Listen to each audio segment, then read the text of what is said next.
नमस्कार।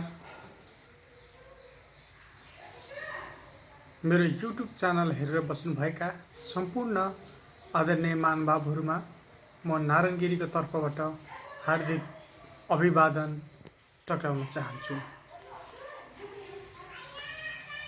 आज मेरो दाइ यो संसार छोडेर जानुभएको 15 दिन भयो। यो 15 दिनको समयमा हामीले हाम्रो परिवारले एउटा यस्तो अभिभावक गुमाएका छौँ। हाम्रो परिवारको एउटा मजबुत खम्बा ढलेको छ। यो अवस्थामा मेरो परिवारप्रति सबैजना हाम्रा शुभचिन्तकहरू, हाम्रा गुरुजनहरू, हामीलाई माया गर्ने सम्पूर्ण आमाबुवा दाजुभाइ दिदीबहिनीहरूमा श्रद्धाञ्जली व्यक्त गर्नुभएकोमा सबै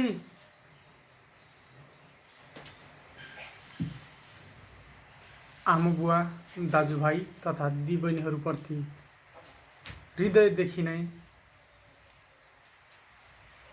हाम्रो परिवार धन्यवाद टक्राउन चाहन्छौँ। दाइको मृत्युपछि हाम्रो परिवारमा आएको उथलपुथल, हाम्रो परिवारमा ल्याएको यस समयको बाढी पहिरोले सबैजना हाम्रो परिवार दाइलाई चिन्नुभएका, जान्नुभएका सबैजना मर्माहत छौँ। यस समयमा हामीलाई सहयोग गरेर सान्त्वना दिनुभएका सम्पूर्ण सबै आफन्तजन, सबै साथीहरू, सबै मान्यजनहरूप्रति हाम्रो परिवार धेरै आभार प्रकट गर्न चाहन्छौँ। मेरो दाइ एउटा यस्तो परिवारको सदस्य हो, इमानदारी यस्तो मजबुत खम्बा हो जुन खम्बा अहिले हामी माझ हुनु हुँदैन, हामीबाट टाढा कहिल्यै नफर्कने गरी गइसक्नु भएको छ। हाम्रो परिवारले गुमाउनु परेको मेरो दाइ एकजना अभिभावक,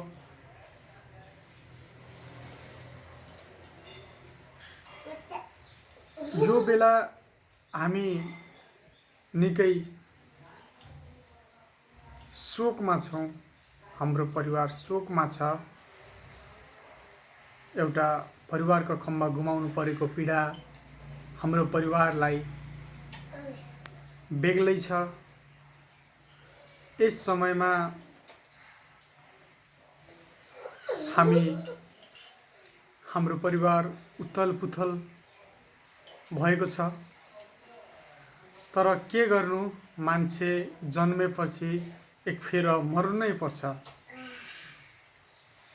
जन्मिँदाखेरि नै उसले मृत्युलाई आफूसँगै लिएर आएको हुन्छ।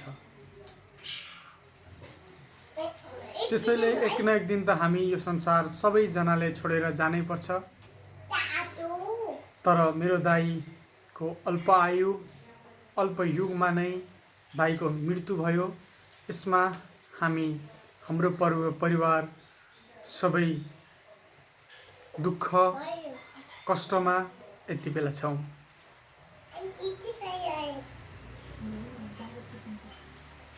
मेरो दाइको कलकलाउँदो उमेरमा नै मृत्यु भएको छ।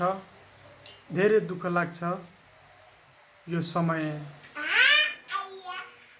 समय बित्दै जाँदा यस्तो समय आयो जुन समय हामीले कल्पना पनि गरेको थिएनौँ।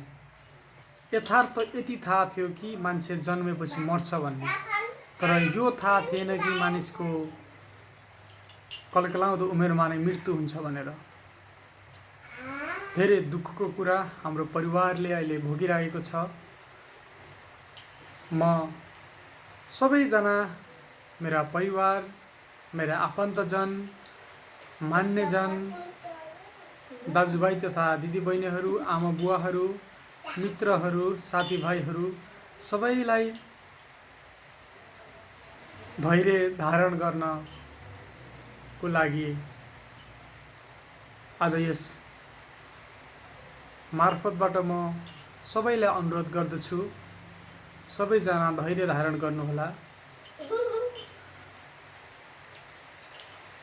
अहिले आज दाइ बित्नु भएको 15 दिन भयो। दाइको सबै कर्मकाण्ड गरेर, दाइको क्रिया गरेर, सबै मृत्युपछि गर्नुपर्ने सबै कामहरू सकेर म आज काउसतीमा आएको छु। म यति बेला काउसतीमा छु।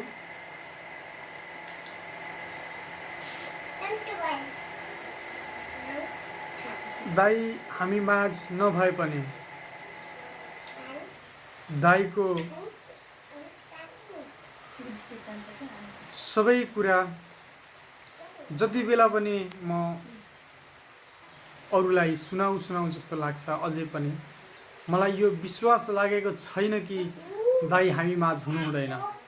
मलाई त फगत यति लागिरहेको छ कि दाइ बजार जानुभएको छ अथवा बुटोल जानुभएको छ, नारायणघाट जानुभएको छ, साँझमा फर्केर घर आउनुहुन्छ जस्तो अझै पनि लाग्दैछ। मलाई पत्यार लागेको छैन कि दाइको मृत्यु भयो भनेर। दाइलाई घरबाट अन्तिम बिदाई गरेर सागरसम्म लैजाँदा पनि मलाई पत्यार लागेको थिएन। मलाई यो लागिरहेको थियो कि दाइ बाटैमा उठेर नारायण भाइ भन्नुहुन्छ जस्तो लागिरहेको थियो। तर यी सब सोच्दै जान्दै पनि दाइलाई अन्तिम बिदाई, दाइलाई चितामा राखेर अन्तिम बिदाई मैले मेरै हातबाट गर्नु पर्यो।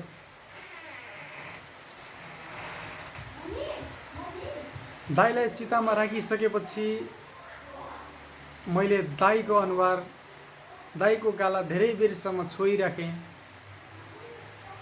धेरै बेरसम्म दाइको कपाल मुसारिराखेँ। दाइको कान धेरै बेरसम्म छोइराखेँ। धेरै बेरसम्म खुट्टा छोइराखेँ।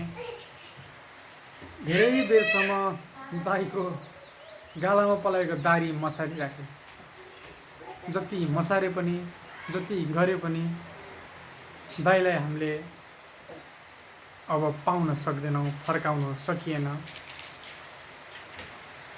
म दाइ बिरामी हुनुभयो भन्ने सुन्न साथ म दिल्लीमा काम गर्थेँ र दिल्लीबाट अर्को दिन फ्लाइट गरेर गोरखपुर आएँ।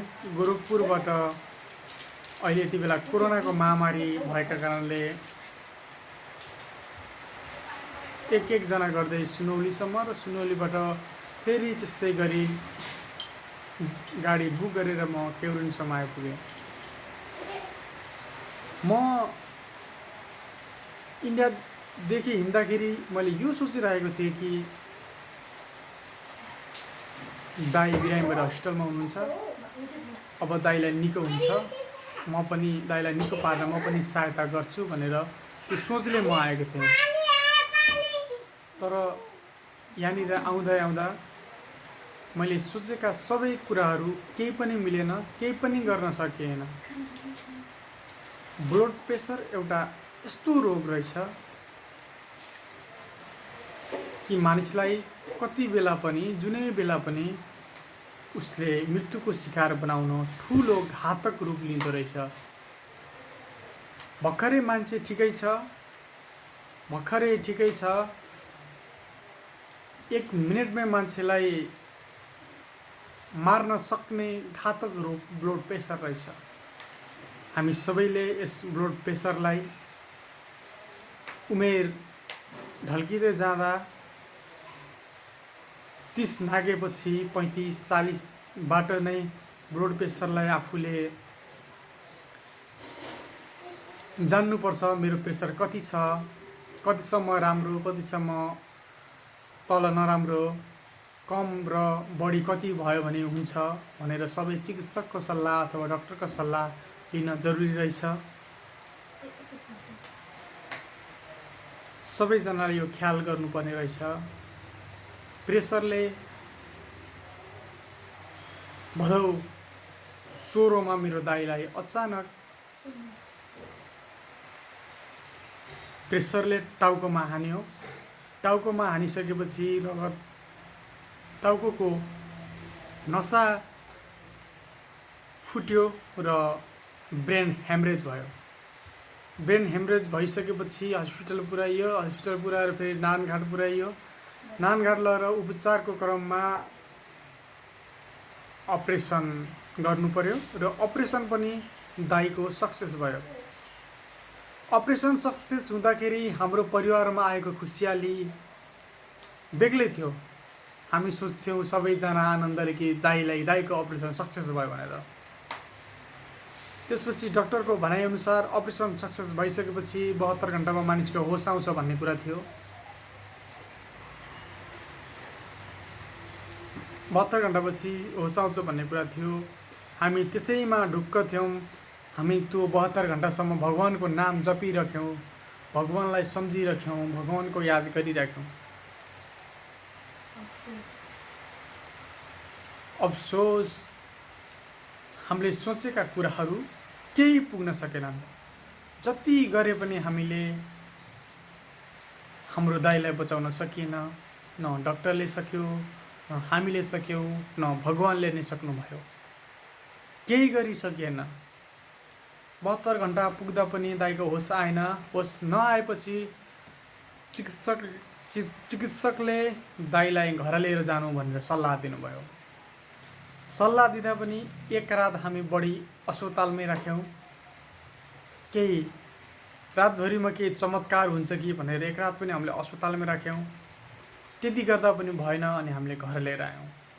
घर लिएर आएर दाइलाई नजिकै स्वास्थ्य चौकीमा राख्यौँ, अक्सिजनमै राख्यौँ, सबै कुरा गऱ्यौँ। सबैले पानी खुलायौँ, घरमा लगेर मठको नजिक राखेर सबै कुरा गऱ्यौँ। अन्तिम बिदाई घरबाटै गऱ्यौँ। दाइको अन्तिम सास हामीले घरबाटै फेरायौँ। त्यसपछि दाइलाई हामीले सागर लग्यौँ। सत्य कुरा, मृत्यु यथार्थ रहेछ। एक दिन हामी जानै पर्छ। तर अल्प आयुमा जानु परेको मेरो दाइको मृत्युले हाम्रो परिवारमा आएको अवस्था, पीडा बेग्लै छ। दाइको अन्तिम बिदाई गर्न हामीले घरको मठमा राख्दाखेरि धेरै मानिसहरू आउनुभयो, धेरै आफन्तजनहरू आउनुभयो, धेरै साथीभाइहरू आउनुभयो। त्यस दिन कसैले पनि एक अर्कोलाई आँखा जुदाएर हेर्न सक्ने कोसिस कसैले पनि गर्न सक्थेन। एकले अर्कालाई आँखाले आँखा जुदाएर हेर्ने कसैले पनि यो चिज गर्न सक्थेन। त्यो दिन सबैको आँखा रसाएका थिए, सबैको आँखाबाट आँसु आएका थिए। हामी सबै मर्माहत छौँ दाइको यो मृत्युको खबरले। दाइको यो मृत्युले हाम्रो परिवारमा ल्याएको यो उथलपुथल पीडाले हामी यति बेला शोकमा छौँ। हामीलाई यस शोकमा सहयोग गर्नुभएका सम्पूर्ण आमाबुवा, दाजुभाइ तथा दिदीबहिनीहरू सबैप्रति हाम्रो परिवार, हाम्रो गिरी परिवार आभारी टक्राउन चाहन्छ। सबै परिवारप्रति आभार व्यक्त गर्न चाहन्छ। अब जे हुने कुरा त भइहाल्यो। अब बचेका दिनहरू दाइको परिवार, हाम्रो परिवार सबै एकजुट भएर हामी सबै अगाडि बढ्नेछौँ भन्ने म प्रतिबद्धता प्रकट गर्न चाहन्छु, प्रतिबद्धता व्यक्त गर्न चाहन्छु। दाइ हामी माझ नभए पनि दाइ तपाईँको एउटा यस्तो भाइ छ, तपाईँको एउटा यस्तो दाइ हुनुहुन्छ जुन भाइले, जुन दाइले हजुर नभएको कहिले पनि कम महसुस गर्न दिने छैनौँ। भाउजूमा, दुईटा बाबुहरूमा हामीले कम महसुस हजुर नभए पनि हजुरको कमी महसुस हुन दिने छैनौँ। म यो प्रतिबद्धता व्यक्त गर्न चाहन्छु। तपाईसँग एउटा यस्तो भाइ छ, हजुरसँग एउटा यस्तो दाइ छ जसले कुनै पनि समस्या, कुनै पनि बेला हजुर कमी भएको महसुस, भाउजूमा, दुईटा युबिन र युनिकमा हजुरको कमी महसुस हुन दिने छैनौँ। यो मेरो प्रतिबद्धता छ। दाइ र म एउटा यस्तो दाइ भाइ हो, अर्को ठुलो दाइ पनि हुनुहुन्छ। हामी तीनजना यस्तो दाजुभाइ हो जसले हामी एक अर्कासँग एकैछिन टाढा भए पनि हामी छुट्टिन सक्दैनौँ। फोन गरिरहन मन लाग्छ, बोलिरहन मन लाग्थ्यो, जति बेला पनि भेटिरहन मन लाग्थ्यो। आज हजुर नहुँदाखेरि हामी एकदमै मर्माहत छौँ। मलाई लाग्छ कि मलाई मेरो एउटा मसँग एउटा हात छैन, मसँग एउटा खुट्टा छैन जस्तो यो महसुस भएको छ। मसँग एउटा हात छैन, मसँग एउटा खुट्टा छैन, मसँग आधी हर मात्रै छ, आधी भाग छैन जस्तो लागिरहेछ। तर हामी यथार्थलाई, हामी सत्यलाई हामीले स्वीकार्नै पर्छ। हजुर नभए पनि हामीले हाम्रो परिवारमा आएको यो उथलपुथल पीडालाई हामी सहज रूपले अगाडि बढेर सबैजनाको ख्याल गरेर राखेर हामी अगाडि बढ्नेछौँ। दुईजना बाबुहरू युबिन गिरी, युनिक गिरी, उनीहरूप्रति पनि हाम्रो कर्तव्य हामीले पूर्ण रूपमा निभाउनेछौँ, म र मेरो ठुलो दाइले। अब जे हुनु त्यो भइहाल्यो। अब धेरै बितेका कुरा सोचेर पनि भएन। अब हामी अगाडिको समय, अगाडि कसरी बढ्ने भन्ने समय हामी बुझेर अब अगाडि बढ्नुपर्ने हुन्छ।